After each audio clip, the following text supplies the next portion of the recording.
Emily Mallory of Emily's Papercrafts. Thanks for joining me today. I want to show you how to create a not as simple card as it looks because it's got two different layers of iris folding. Let's get started.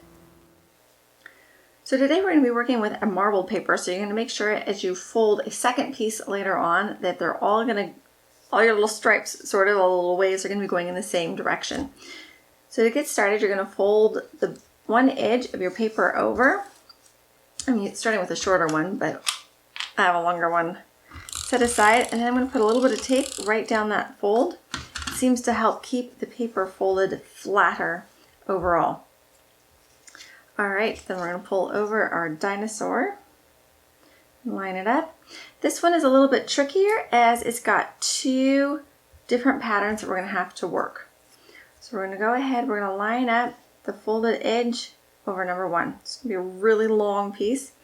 It's going to use up most of this piece, but that's okay. Trim it off and start putting, I like double-sided tape, but you could also use Scotch tape, and then just adhere a piece on each end. And should you grab a little bit of extra tape, just lift it up and then pull it kind of into the back. Because if you leave it to the front, you're going to have a sticky mess when you get all done. So line it back up. I'm going to line up the edge of the paper with that first line. And there we go. We now have the neck. So we're going to keep going up here on the top. I realize number 2 is hidden, but that's all right. It's up here at the top. The space was just a little bit too small to try to squeeze it in. Finish going around the head. We could have started with the body as well. I just figured I'd rather start with a little piece so I have a sense of accomplishment immediately. All right, and then I'm going to move to a different piece so that way my ups and downs, my swirls are all going in the same direction. You can kind of see that here even on the back side. I've got the swirls all going up and there's swirls going up as well. So then go back to this one so that way our swirls are also going to the same side. We'll have to decide once we get down to the body if we're going to care or not. And if we do care, then we'll just have to alternate back and forth to make sure that they're all going in the same direction. More tape, because who doesn't like more tape? All right, that was number 4. Now we're back up here to 5. Again, I'm making sure that all my little marbled directions are going the same.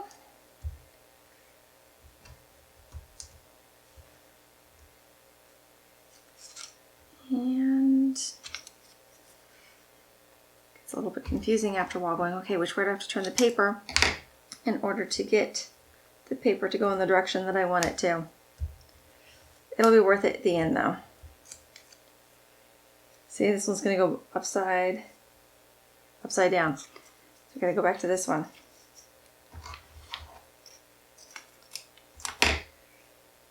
And we're also out of tape. So more tape. Reline it up. 7. And 8.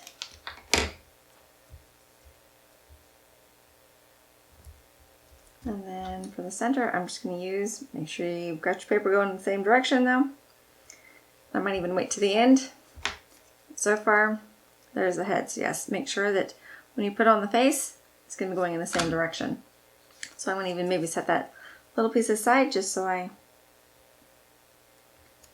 remember. Okay, so then we're going to go down here to the bottom and finish working on the rest of it. So if you notice up here at the top we had numbers, down here we've got letters, so that I wouldn't get confused as to which part we were supposed to be working on.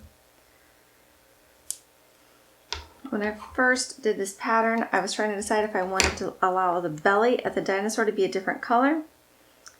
If you want your belly to be a slightly different color, it didn't come out quite as well as I had hoped, but every time you come to an alphabet letter, except for the letter A, or a vowel, excuse me, every time you come to a vowel, you would put on a different color for the belly. But again, I didn't really like the way that came out, so I'm just going to use one color all the way through. It sounded like a good idea in theory.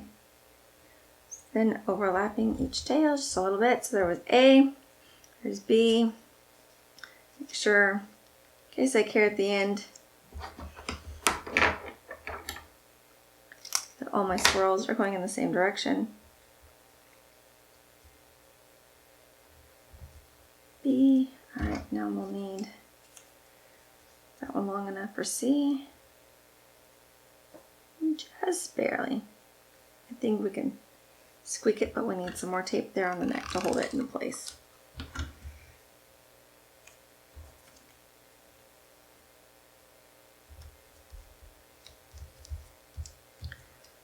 See, now it's time to fold another piece of paper. Make sure I get this one. So when it's folded, I need it to go in the opposite.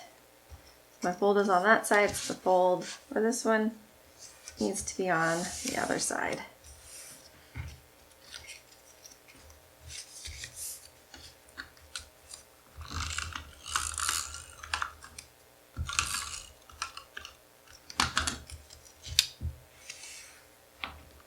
Alright, so then if I were to line them up, I have folds on the opposite side, which is one way that I can very quickly make sure that I have folds on each side, so that way the marbled swirls will be always going in the right direction. So then a nice big piece here for D. And it looks like it's time for even more tape along the bottom. So let's just go ahead and go all the way around. That way, I'll be ready.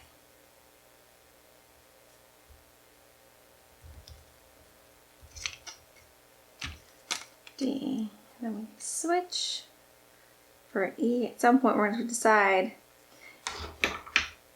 as we go up the tail, it's going to start to swirl, which way we want the marble paper to go. It's the one challenge of using marbled paper. Alright, so F is next. It's getting sticky as usual, which means I like to stick to it.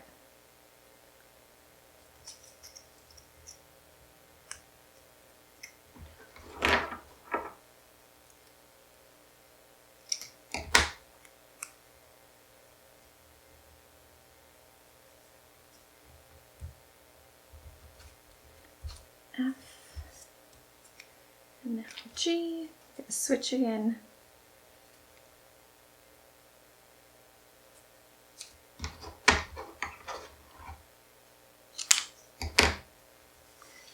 Find my sticky spot.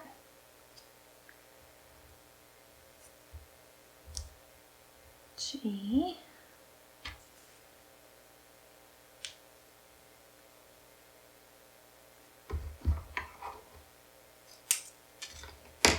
And H is where we need to start adding more tape. As if it weren't sticky enough already.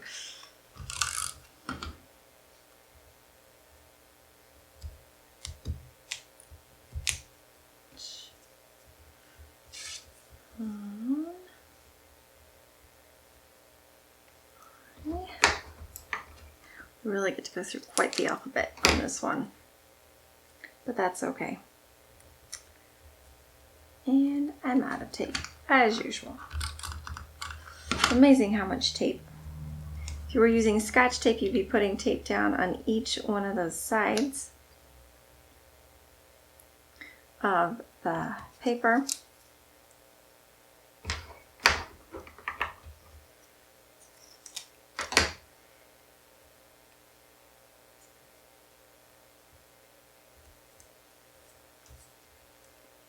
J. Wrong direction. It's a fun challenge, but it's a challenge nonetheless.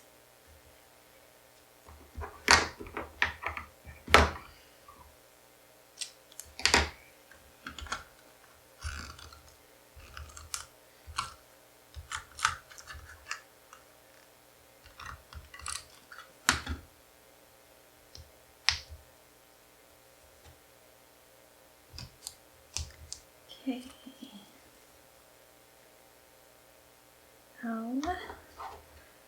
On this pattern, L and M are going to be right next to each other. Normally, you keep moving around the circle rather than staying in the same place. But the front part of this dinosaur's body was just a little bit on the big side. So I decided to just take up the extra space later on rather than forcing it to happen at the beginning.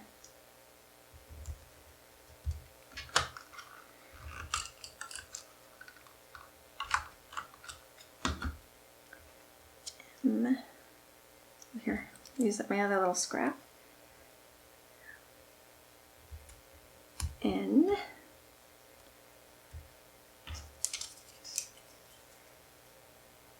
Oh, we're almost to the end.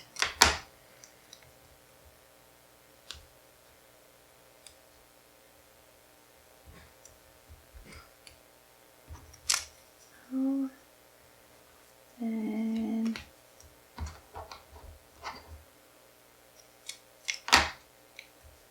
come back here, P. Now Q.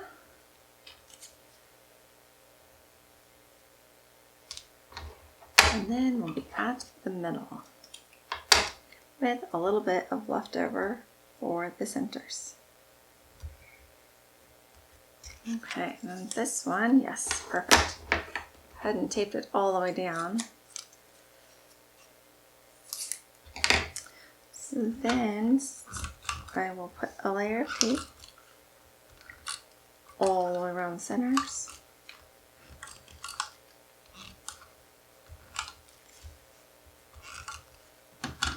Then I like lining them up.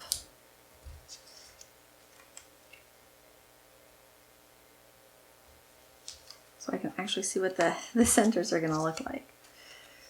Might be considered cheating, I don't know, because then I can decide, do I want it to be going up or sideways? Almost makes it look like it's got wings. I don't know that I want to have it look like it's got wings. I feel like more of it's going up than down, so let's stick with that. All right, then we'll flip it back over, push those two down really well, and then we'll pull over our greeting card and layer this up with lots and lots of tape. I know, it seems so sticky. Why in the world would we need even more tape? But it's also got a lot of bulk. So make sure you carefully but thoroughly, very thoroughly, cover it in tape. I know. You're thinking, oh, it's got so much tape, I'm permanently stuck to it. I quite understand. Tape it down, smooth it down. Looking great. We're going to pull out a wiggly eye just to help add a little bit of whimsy and make it look a little bit more like an actual dinosaur.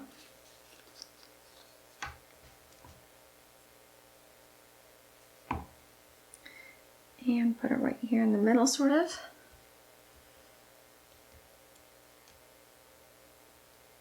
It's up to you whether or not you would like to draw in a little bit of a mouth. That could easily happen, or if you wanted to put like a word bubble on the top to say happy birthday, thinking of you, whatever it might be. Stand tall. It does have a long neck, kind of like a giraffe, so you could get away with something like that. Anyway, there is your very